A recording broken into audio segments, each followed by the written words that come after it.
I am Carrie Bourne. I'm from the Office of Continuing Education at UW-Whitewater, and we host the Fairhaven Lecture Series each semester, and we're happy to do so again this semester. Today's presenter is Dr. Rob Boostrom. After graduating from high school and prior to his 18th birthday, Rob Boostrom joined the Army and served at Fort Knox, Kentucky, and Camps Humphreys and Henry in Korea before entering college at Southern Illinois University at Carbondale in 1989. He began working with Sprint after graduating with a Bachelor's of Science in Marketing in 1993 and spent most of his time with them in Kansas City. While there, he started a Master's of Arts in Sociology at the University of Missouri, Kansas City, which he completed while working for Crate and Barrel at their headquarters outside of Chicago. He then entered the PhD program for marketing, again at Southern Illinois University in Carbondale in 2005. He has been a member of the faculty at Whitewater since graduation in 2010, and during that time has served as an iMentor at the Whitewater Innovation Center, on the Board of Directors for Downtown Whitewater, on the Board of Directors for Marketing Management Association, as faculty advisor for both, I'm out of breath here, as faculty advisor for both Pi Sigma Epsilon and Mu Kappa Tau, and on the executive board for the National Mu Kappa Tau organization, which is the only National Marketing Honor Society. Welcome, Dr. Rob Boostrom. Thanks. I should probably turn the mic on now, right? Okay. First thing I want to do is do a quick plug for the big read. My wife is actually finishing up the book right now. Seems to be enjoying it. I am not doing the big read. I read other things that are more marketing related, but she's enjoying the book, so I definitely would want to promote that. I want to talk first about how I came up with the name for this particular presentation. Household names, case studies of strong, enduring brands. I wanted to pick something that was going to fit in well with the overall topic that we had, standing the test of time. And I thought, there's some brands out there that have definitely done that. And when I was thinking about the name, I thought of Groucho Marx. Just bear with me here.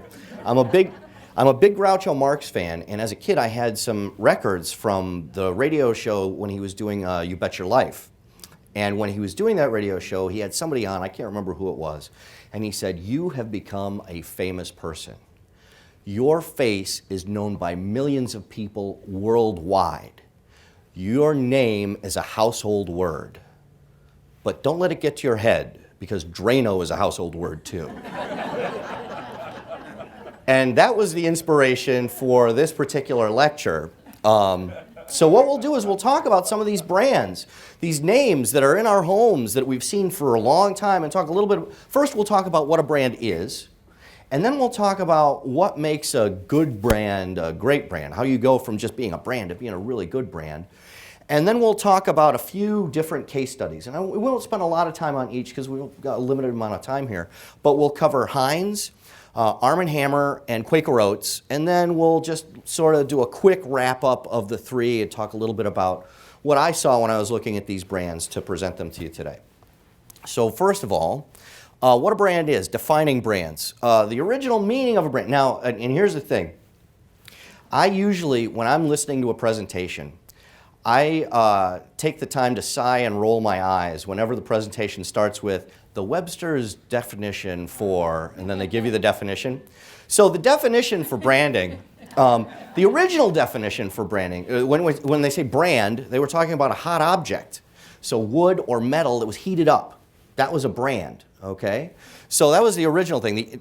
Sorry about that. The instrument, so then the word started to be known for its use, to brand things, right? And then when you think about that, think of livestock. So think Bonanza. For any of you who just stopped watching Bonanza a minute ago, that was on just a minute ago, so I appreciate you coming here right after that. So now a manufacturer's name on a product is what we think of as a brand. Most of the time when we say brand, we're talking about the name of a company that's on a product, so you know who made it. Okay, so this differentiates one product from another.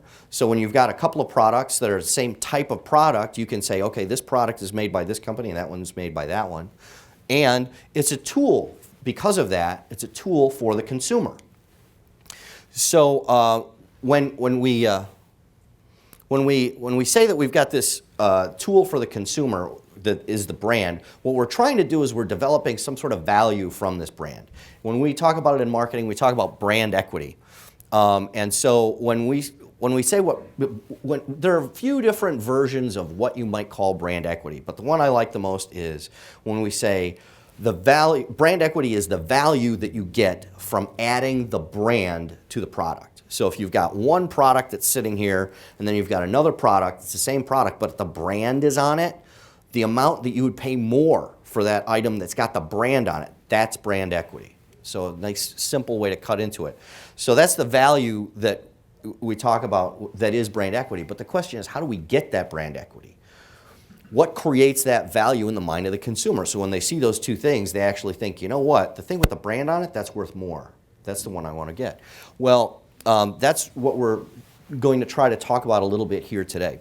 So value, the value is there's definitely value there to the manufacturer if they can build up their brand equity, if they can get consumers to feel like there's more value behind getting a branded product from them than not getting it. There's also a value to the consumer. And that value comes from having an understanding of what you're getting, right? As a consumer, we use brands as a tool to differentiate one product from another, to say, oh, okay, this is likely to have this kind of quality level. I've bought stuff from them before. I know what this is. This other one, maybe I'm not so sure about it. Or maybe this other one, it's got another brand on it, and that other brand is a brand I know isn't very good, so I'll avoid it, right? So it's a tool for consumers.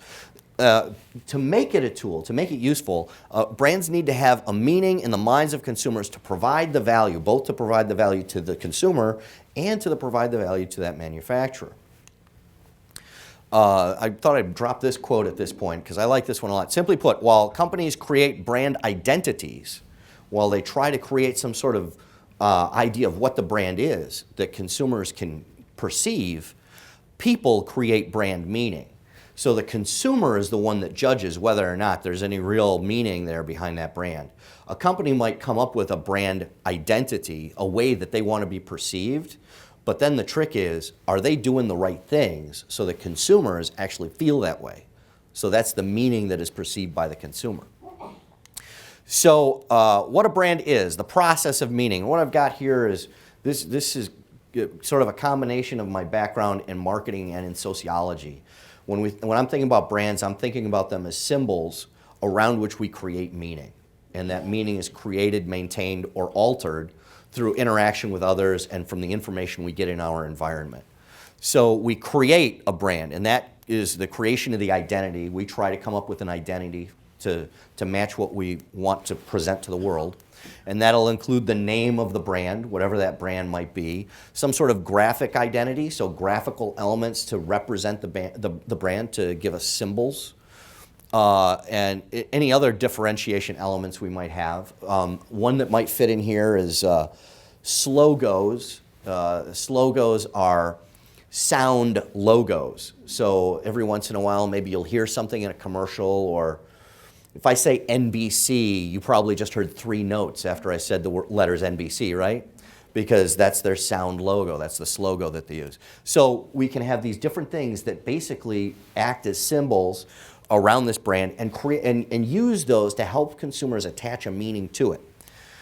If everything works out well, and our message works, and we've got good symbols, and everything's connecting, then our identity, what we want people to see us as, and the meaning that consumers perceive are identical. And then we're in good shape. So then what we do is we want to maintain that. We do work to support this meaning that is being perceived by consumers, because what they're perceiving is what we're intending them to perceive. In other situations, perhaps the identity that we want to present, the identity that we think is important for consumers, maybe they aren't perceiving that meaning. Maybe the brand just is not working for them. Now, if it's not working for them, we need to perhaps change our message. Maybe we just need to make a slight change, and then they'll really understand what we're trying to present. Or perhaps we need to make a bigger change. We might have to reevaluate what our identity is. Maybe the identity doesn't make sense based on what we're trying to provide to consumers. So these are the different options we might have here. And we're at this point, the company is looking at what identity are we trying to present and what kind of meaning is being perceived by the consumers. So how do we get that meaning out there? The basics. Brand represents a good product. So if you want to get perceived as useful and have your brand grow, the product has to seem like it solves a problem. So consumers have to see it as something that will take care of an issue, whatever that issue might be, and it equals or surpasses the competition in one way or another. If a product isn't doing these sorts of things, then the brand associated isn't really going to be differentiated. It's not going to be strong in the minds of consumers. Another thing that's important is brand positioning. And I've got picking your fight as my next sub-bullet, and then I've got a giant cheeseburger here. There's a logic to this. I don't just randomly put cheeseburgers on things. This specific cheeseburger is the $6 thick burger from Carl's Jr. or from Hardee's, depending on where you are in the country. And the $6 thick burger, when it was originally introduced in 2001, was $3.95. Now you might think to yourself, well, it says $6, it's $3.95. There obviously somebody did a misprint somewhere. The way this works is they were trying to position this burger as competition for the fast casual, the casual food chains like Fridays and that kind of thing. They were trying to say, hey, look, you go to those other places and a burger like this, it's going to be at least $6, at least. If you come to us, a $6 cheeseburger is $3.95. That is positioning.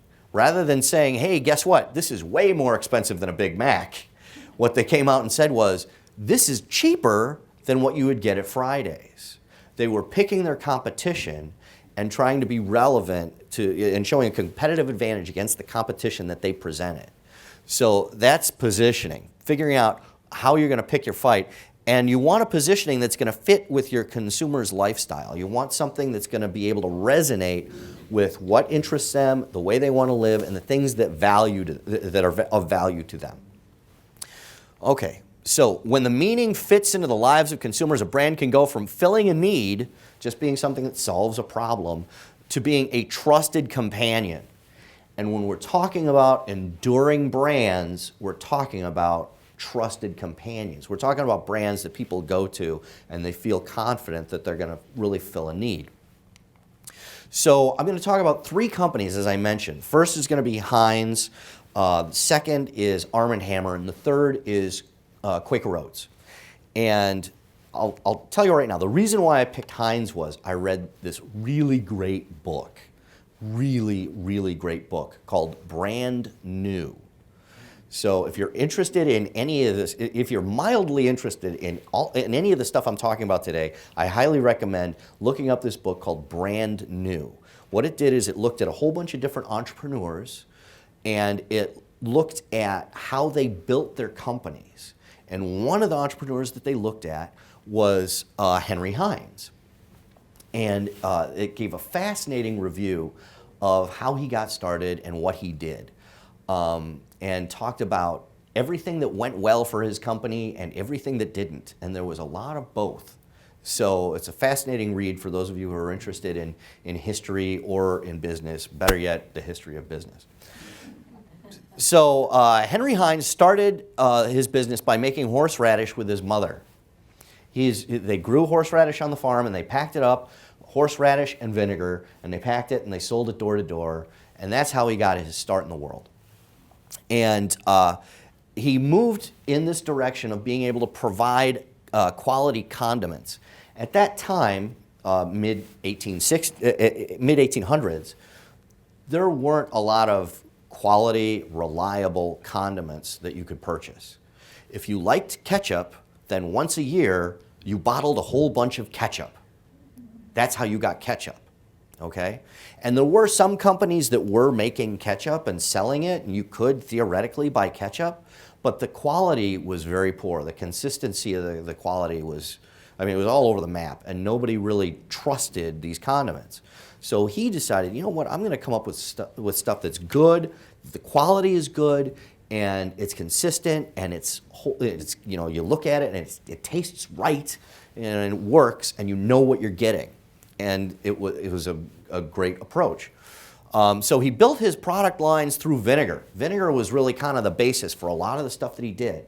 When you think about ketchup, you might not think about the vinegar in it, but big component of ketchup is vinegar. And actually, ketchup wasn't the first thing that really nailed it for them. Pickles was the first big product for them in the United States. So for a very long time, the Heinz logo was actually a pickle, for those of you who didn't know. The ketchup business, that's something they started in 1876.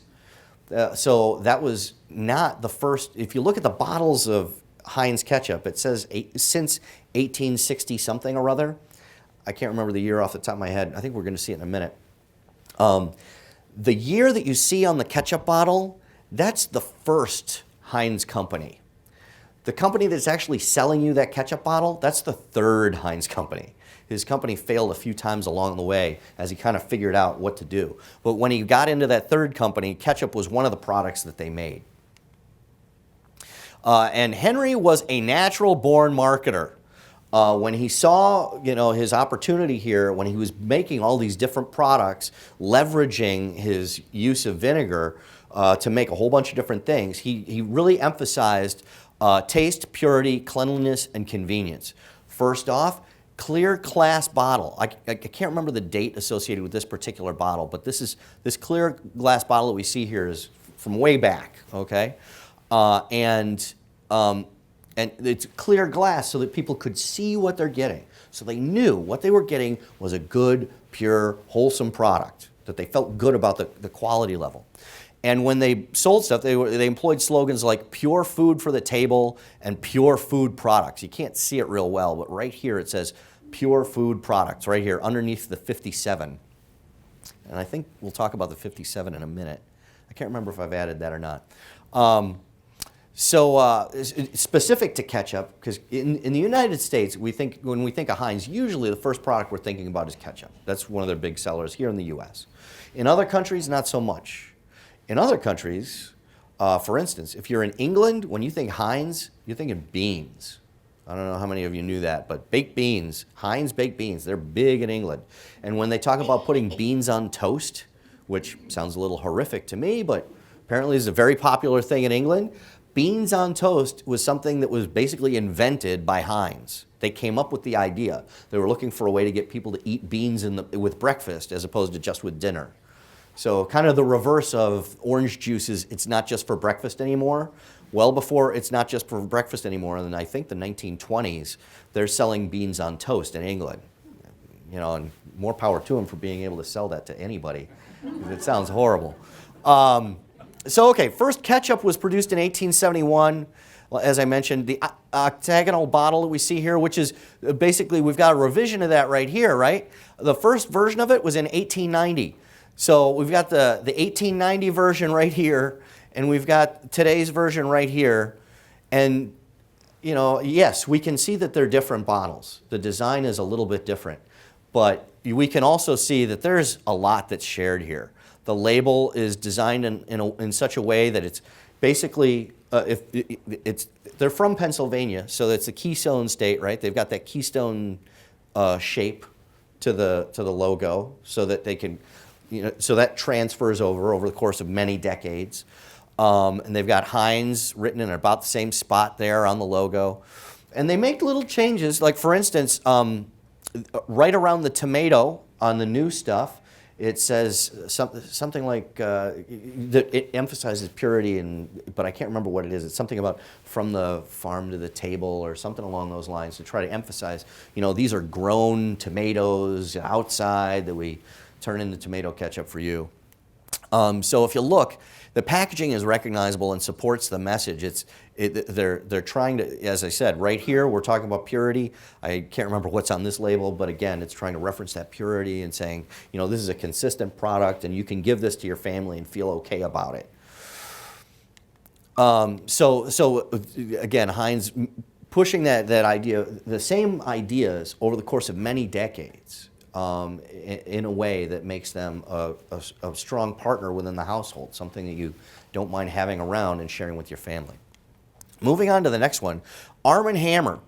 And I picked this one just because I thought, well, they've been around a while. Let's see what they've got. So I put them into the presentation, and I found that Arm and Hammer, the brand that we know as Arm and Hammer, is owned by Church and Dwight Company. And they were founded in 1846. So they've been around for quite some time. And for a long time, the company ran a business called Vulcan Spice Mills. And that is where they got the Arm and the Hammer. That logo comes from Vulcan Spice Mills. That's supposed to represent Vulcan. So Vulcan was the inspiration for the Arm and Hammer logo that we see here today. And that dates back to the 1860s. They were using the Arm and Hammer as a logo on their products without necessarily writing Arm and Hammer on the products. As an example, we've got this Arm and Hammer brand. This is an ad, I believe, from the 1870s. And if you look on the side here, it says Church and Company Soda. But in the middle of it is that Arm and Hammer. So on the boxes, on the crates, on the barrels, we have we've got that little Arm and Hammer logo on everything, but the name that they put on it was Church and Company at the time. Of course, eventually they realized that Arm and Hammer is what's getting noticed all the time, and so they changed the message that they had on their brand to that.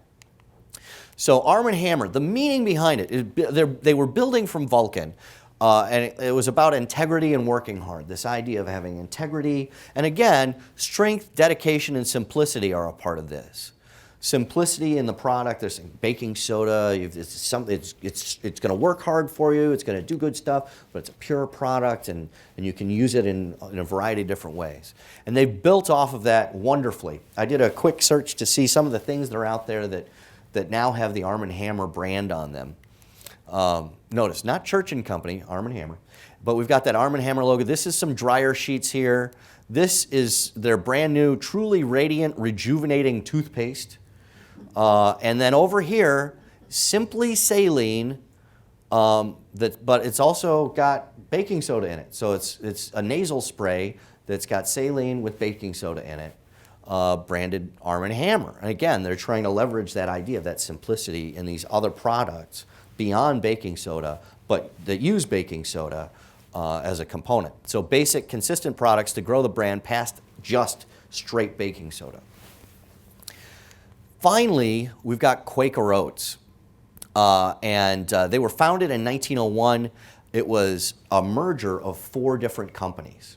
So these 4 different companies pulled together and they named themselves Quaker Oats. And again, we've got here, this is a nice basic product, and that was part of their message, wholesomeness, simplicity, just a good basic product. And so the message of simplicity and purity. And as part of that, they have the Quaker Man. You've got a box right here. I believe this ad is from the 1920s. And you see there's a Quaker Oats box there, and it's kind of hard to see, but right there is our Quaker Oats man in the middle of it, right there on the box. So pretty prominently, Quaker Oats man standing, full view of a standing Quaker Oats man in the 1920s, I believe. So Quaker Oats man was the first registered trademark for a breakfast cereal. That's one of the things that they've got going for it. So when we think now, I mean, obviously, our registered trademarks have changed a bit. You've got Captain Crunch and Tony the Tiger, some of these other spokespeople for breakfast cereals. This is the first one. The Quaker Oats man is the first one to be a spokesperson for a breakfast cereal. And when we look at it, I found this to be kind of interesting. This is a bill that they had from 1909. In 1909, the company explicitly states in here, I know you can't read it, the font's this big, but let me tell you, it says, the company explicitly tied their Quaker Oats man to William Penn. So at that time, they said, William Penn is a great, when you think of us, you should think of somebody like William Penn, who's a swell guy, he did all these wonderful things, and he's wise and strong and honest. And so this is a picture of William Penn that they sort of used as a reference point for their Quaker Oats man, which they created as the spokesperson for the cereal. These days, not so much. These days, today they state the Quaker man is not an actual person. His image is that of a man dressed in the Quaker garb, chosen because the Quaker faith projected the values of honesty, integrity, purity, and strength. Okay? So, although at one point they really tried to tie that pretty closely, since then they're trying to express these values without necessarily tying them to any one person. And when we talk about the Quaker man now, of course, the Quaker man shows up on all kinds of stuff. This is one example, chewy Girl Scout cookie flavored treats. So we've got some granola here that's flavored like the Thin Mints Girl Scout cookies. And this is one of the products that we can find the Quaker Oats man on now. And they try to build upon that simplicity and honesty, in that so a lot of products that have some sort of a grain component. So it might not always be oats necessarily, but products that are grain based, that kind of fit in, that might be seen as an extension of the use of the oats that we see originally for the Quaker Oats man, and it fits in with lifestyles that value simple nutrition. So again, here we've got granola being seen as a product it's grain based, and it's nutritious and generally considered to be pretty good for you. So to wrap these all up, we had a few different examples here that I presented, and these enduring brands that we picked. This is just a few samples from a larger set. I have no doubt that there's a few people sitting out there right now thinking, well, geez, if I think about a brand that's been around a long time, I think of, and insert your favorite brand here. There are a lot of brands that have been able to provide a good, solid, consistent product that we have learned as consumers to trust and value. And so these are just a few examples from that set. But what we see here is that these brands that we presented, they leverage quality in at least one easily identified area.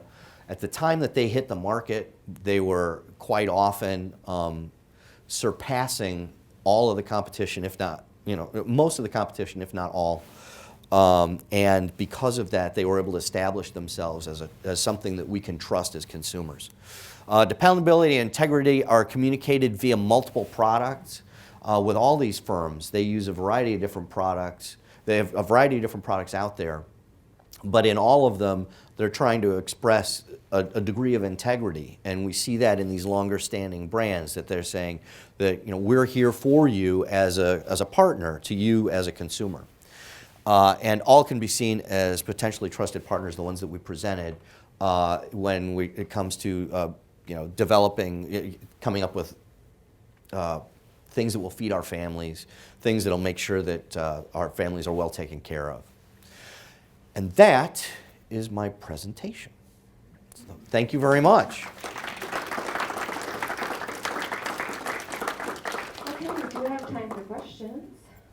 Are there brands that have been highly recognized and then receded in, and I'm thinking of, for example, Chesterfield, Camel, Pall Mall. Today you see Cool, you see Virginia Slim, etc. They've been replaced. Right. If so, why did companies do that? Well, that's a good question. We could come up with all kinds of different brands in a few different spaces. When you were first posing your question, what came to mind for me is the way we see that with retailers. Brands within retail where, for many decades they might be seen as really strong. There's a book that I've been meaning to read that talks, the title is something like The First 100 Years Are the Hardest or something like that. And it talks about Sears and Montgomery Ward. There's two brands that were very strong in their space for a very long time. What happens is there's shifts in the values and lifestyles of consumers, and so as the interests of consumers change, they start to look for brands that are more relevant. So in some situations, we might have a brand that stays relevant, But in other situations, the product doesn't change, the message doesn't change, but the consumer does. And in those situations, that's where we see brands drop off. Sometimes those brands can get brought back though. And what I think of, fitting in with some of the examples you provided, is Lucky Strike. There's a brand that fell off the radar. I don't think it was produced for a long time, and then it came back for a while. I think it's still out there now after its comeback. So sometimes we see brands get rejuvenated. Sometimes a particular product can get rejuvenated and brought back. But it all depends on how it's fitting in with the lifestyles of consumers, the interests that consumers have at any given time. So, and as far as specifics for Chesterfield, I can't really come up with any, but that would be my answer for any brand that falls off the map. Another question up here. I have always felt that part of the Quaker Oats brand is the shape of the container. Mm. I think that identifies it to me Yeah. as much as the Quaker man.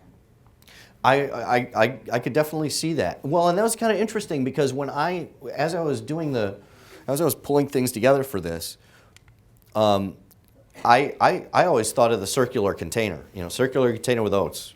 It doesn't get much more simple than that. This is a box, like a regular box-shaped box. I was kind of surprised to see that when I saw that because I've never seen Quaker Oats in anything other than a round container. So yeah, the shape of the packaging can be part of the message that we get as consumers to know that that's the brand. When I think about packaging and that being part of the way we identify a brand, the first one that pops into my head is Coca-Cola. Those bottles, right? The shape of the bottles. And they were one of the pioneers in making sure that they had packaging that was identifiable. So yeah, I would agree with that. That quite often when we're looking at products, the shape is going to help us to determine whether we're looking at the right brand or not. And of course, that gets leveraged by some of their competition sometimes, right? The look of the product is often copied by other companies. If you are trying to come up, if you want to see examples of this, my suggestion is go to Walgreens. Walgreens does this all over the place. All kinds of different products on their shelves. They'll have the branded product, and right next to it, they'll have the product that's the generic, and it's got the same color scheme. The box is approximately the same size. If it's in bottles, it's in a bottle. It's the same size and shape, and it always says compare to, right? So they do all kinds of different things to kind of tie them together so that the visual stimuli associated with that product, they're going to say, so the consumer like you would say, wow, well, it's the same shape. Maybe it's the same thing. So the shape of the product, definitely, in all kinds of situations, that becomes important. And with Quaker Oats, yeah, I could see where that's part of how we identify it. And that's why I think they've used that shape beyond just oats. If you want to buy, for instance, Quaker cornmeal, comes in a circular container. So they hear you, apparently. Color. Yeah, the color schemes, definitely. That's another area where most companies will have some specific colors that they use for their branding and then try to use that repeatedly so that as consumers, it's easier for us to identify and go, oh, that's the same brand I used before, I want to use it again. So, good point.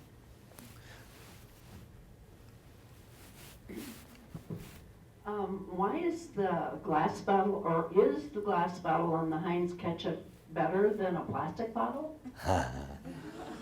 Ooh. Okay. Well, okay. It's an interesting question. Let me see how to break that one apart. Packaging is important when we talk about Heinz. I mean, it's important with anybody, but I actually use Heinz specifically and their packaging when I'm teaching students about new products.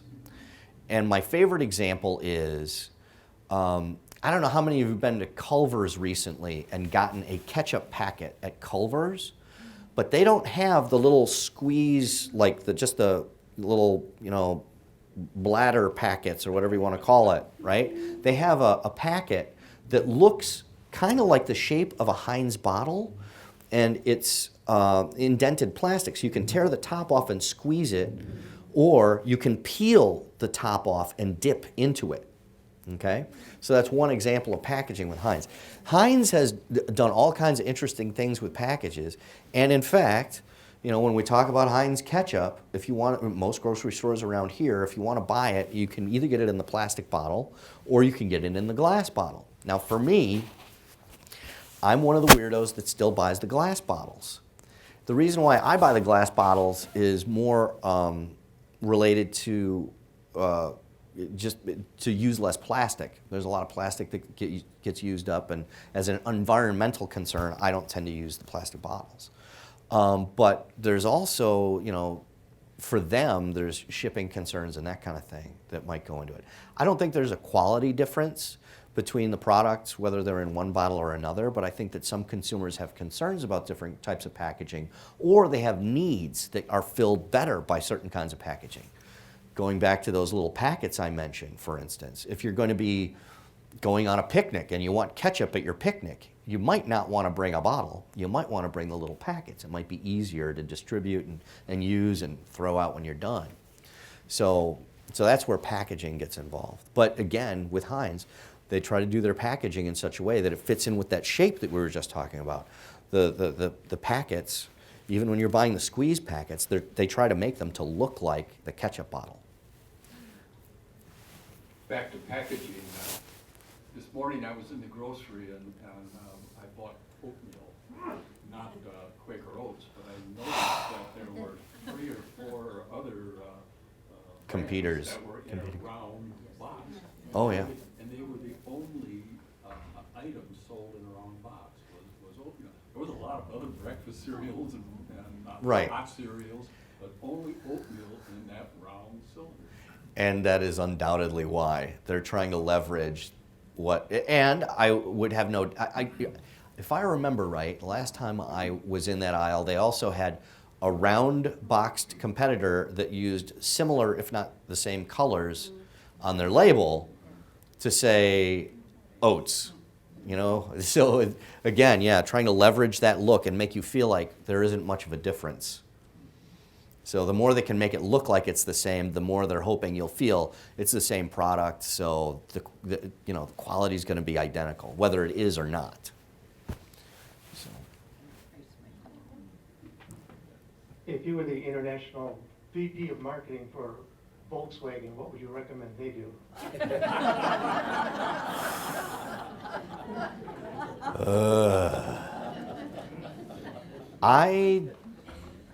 That's an interesting question. I feel I'm definitely on the hot seat on that one. That's a tricky one. They're in a tough spot, and that's the thing. It's one thing if a company does something wrong because much lower level employees did something stupid. It's another thing if a company does something wrong because all the way up the chain of command, everybody was unethical. I think that, well, first thing is you'd want to make some changes, managerial changes within the company, and then you'd want to be able to talk about the fact you've made the changes. But you wouldn't want to talk about it too much. You'd want to be, on the one hand, they need to make the changes. They need to being an ethical company has its benefits, okay? So just from a self-preservation point of view, they need to make changes. That having been said, after they make the changes, they should be able to communicate something about those changes. But if I was them, I probably wouldn't talk about it too much because I don't want to make people think, well, maybe they're doing something else that we don't know about. Because obviously with this last scandal, they opened up a big can of worms. On that subject, when Ford had the boondoggle with the Pinto, they came back with the slogan, "Have you driven a Ford lately?" Which is like, okay, not coming out saying we really messed up and we're better now, but it hinted at now Ford is different. Yeah, right. Yeah, and I can't remember if that was that before or after Quality is Job 1?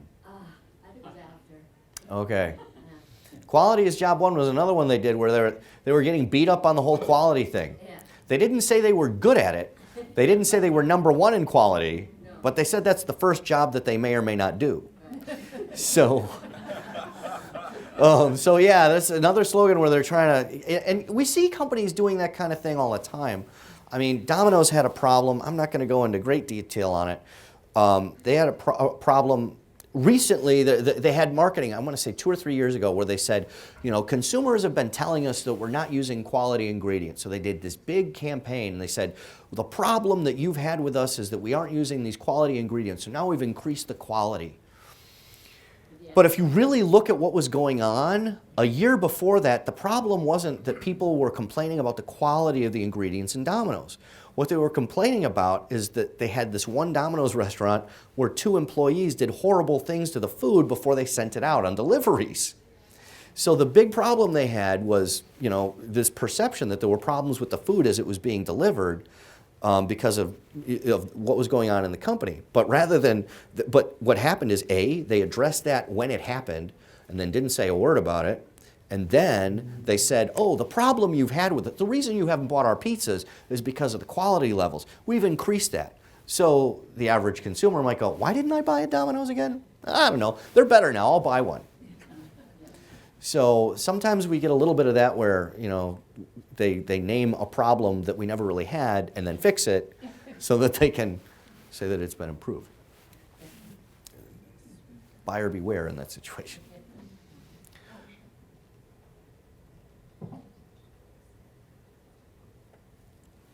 What are your thoughts on generic store brands?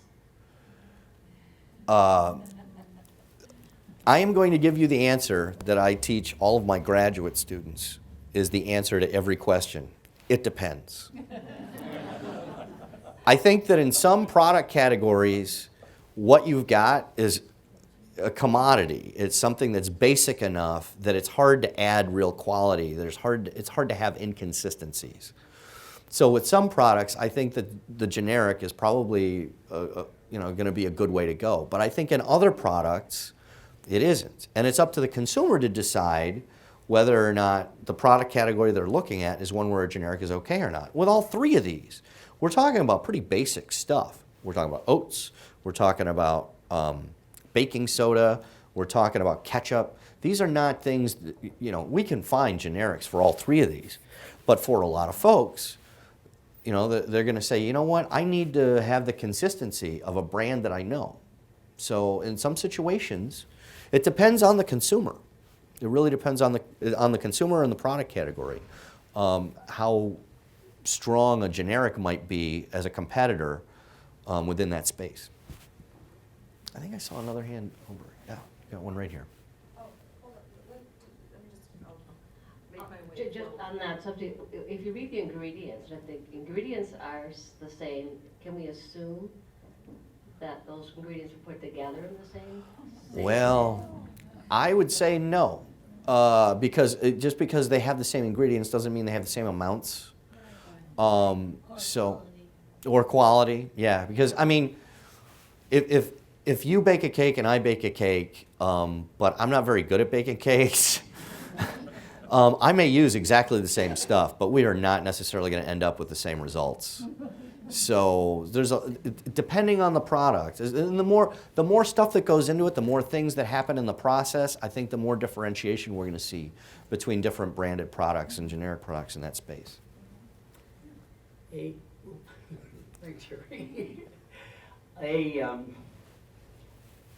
concern of mine is because I used to buy foreign cars. For example, I went to Europe and you could buy a Volkswagen and Bug and send it back, no excise tax, and so on and so forth. However, when I bought cars like that, or say a Subaru, or whatever, Toyota. Right. And I'm on the public dole, right? Mm-hmm. Education. So why don't I buy American? How is it you can buy where can you buy all American these days? For example, my last Toyota I had, I think was the closest car that I can think of completely made in America. It was made in California. Yeah. I think almost completely in California. Well, when we talk about manufacturing, especially in the auto space, I mean, if you want an American car, what is an American car depends on your perspective, right? Because some people will say, well, an American car, that means the company is based in the United States. And other people will say an American car is a car made in the United States. I think you're right. I think it's either the Corolla or the Camry is the car with the most U.S.-made components of any car in the market. Yeah. Notice I didn't say Ford Mustangs. I didn't say, you know, Corvettes or any of these other brands that are, you know, big brands and American brands.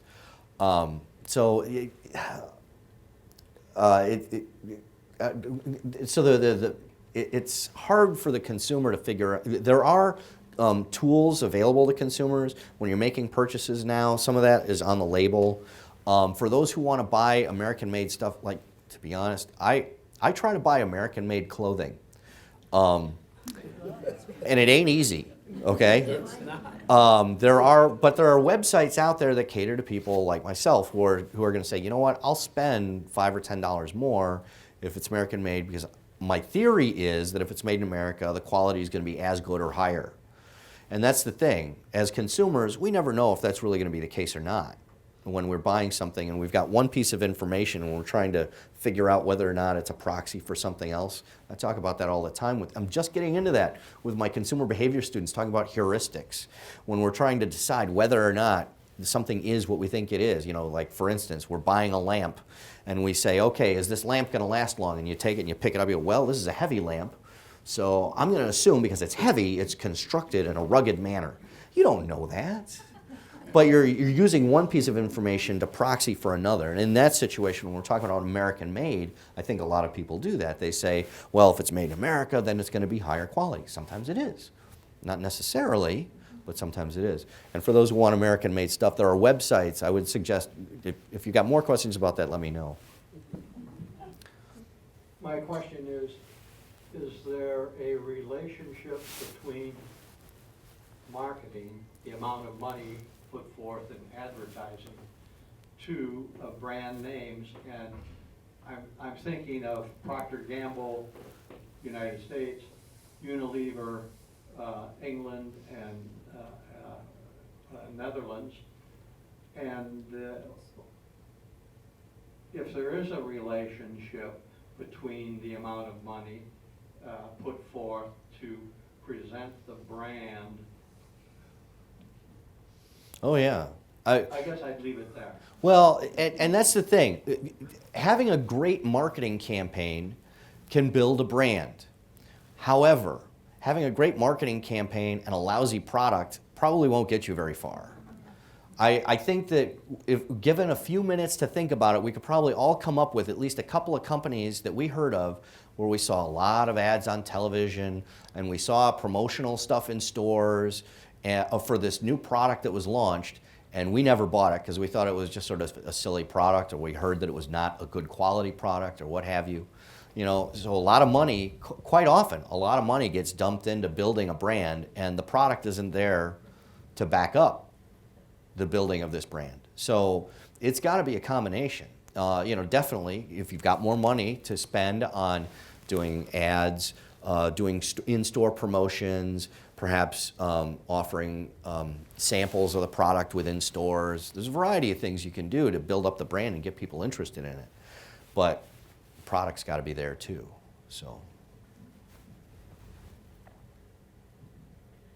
Is it legal on the internet to find someone's name and put it as if they're recommending you buy something? Rather, I've had it happen a couple times, and the people didn't even know their name was connected with it, and trying to promote sale of drugs, particularly, or something Oh. like that. Facebook does that. Who does this? Facebook. Oh, Facebook? Well, this wasn't Well- on Facebook. This, I got an email from somebody at church, which I never would get one from. And there were other people on there, I didn't even recognize their names. And then it was trying to say, oh, that she's recommending this. And I think they even did it with Dr. Oz, that people thought he was recommending a certain product. Well, and with Dr. Oz, I think he actually did recommend a product, and then there was some issues related to whether or not there was research to back up what he said about it. I'm not an expert in that type of, in the legality associated with web usage, but I do know that there's been stuff that's been enacted over the course of the last decade related to blogs and that kind of thing. So if someone, for instance, if someone's online and they've got a blog and they promote some product, they're supposed to say whether or not they receive some sort of compensation for that. So in other words, if they get the product and they really like it and they haven't received any sort of compensation, they can say, hey, I really like this. But if they get the product, they receive some sort of compensation to say a specific thing, and then they say it, they're supposed to then say, I've received some sort of compensation. So there's related to the internet, as new types of communication occur online, we'll see new stuff coming up. I think that we're not done yet as far as, as we have different things happening on social networks and things like that. I think that the public interacting with the government are probably going to ask for various different changes. But that's communication that's changing. So the rules around that communication will need to change probably for several years to come. I think we'll leave it there. We're just about out of time, so please join me in thanking Dr. Rob Boostrom. Thank you very much. Thank you. Thank you very much.